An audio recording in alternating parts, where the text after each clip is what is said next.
Civil services preliminary general studies paper కొద్దిసేపటి క్రితం ముగిసింది.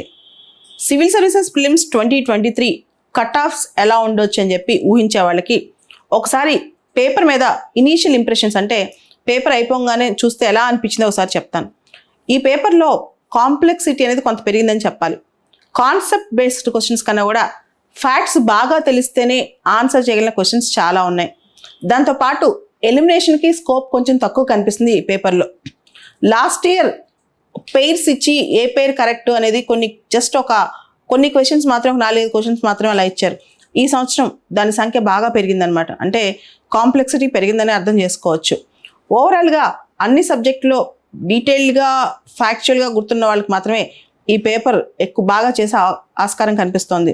సో ఇదన్నీ బట్టి చూస్తే కనుక కట్ ఆఫ్ సేమ్ 2022 ప్రిలిమ్స్ ఎలాంటి కట్ ఆఫ్స్ ఉన్నాయో అటువంటి కట్ ఆఫ్స్ వచ్చే అవకాశమే ఉంది. ఉదాహరణకి 2022 ప్రిలిమ్స్లో జనరల్ కట్ ఆఫ్ 88 మార్కులు ఉన్నాయి. సేమ్ అదే మార్క్స్ మెయింటైన్ అయ్యే అవకాశం ఉంది, 1 మార్క్ అటో ఇటో.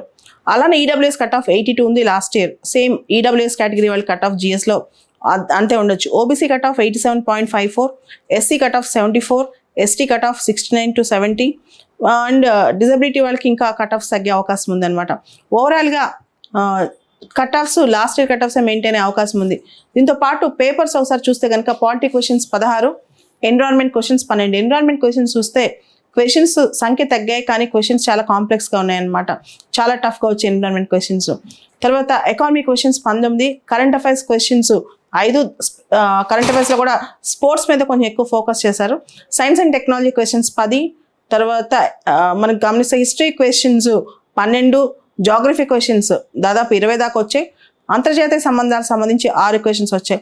ఓవరాల్గా civil services general studies prelims paper moderate questions ఎక్కువ ఉన్నాయని చెప్పొచ్చు, ఫ్యాక్చువల్ క్వశ్చన్స్ ఎక్కువ ఉన్నాయని చెప్పొచ్చు. ఈజీ పేపర్ అయితే కాదు, బాగా లోతు ఉన్న పేపరే ఇది. అండ్ దాంతోపాటు పిల్లలు బాగా డీటెయిల్గా ఎన్సీఆర్టీ బుక్స్ చదివి తర్వాత మంచి ఆదర్శాసన స్టాండర్డ్ బుక్స్ చదివిన వాళ్ళకి మాత్రమే ఈ పేపర్కి ఎక్కువ స్కోప్ ఉండే అవకాశం కనిపిస్తుంది. ఓవరాల్గా అయితే కట్ ఆఫ్స్ లాస్ట్ ఇయర్ మాదిరిగా 1 మార్క్ అటు ఇటు ఉండే అవకాశం ఉంది. ఇది ఇనీషియల్ అనాలిసిస్. తర్వాత ఈవినింగ్ కల్లా డీటెయిల్ కీ రెడీ అవుతుంది. మీకు జనరల్ స్టడీకి సంబంధించిన కీ సాయంత్రానికల్లా రెడీ అవుతుంది మన టెలిగ్రామ్ ఛానల్లో.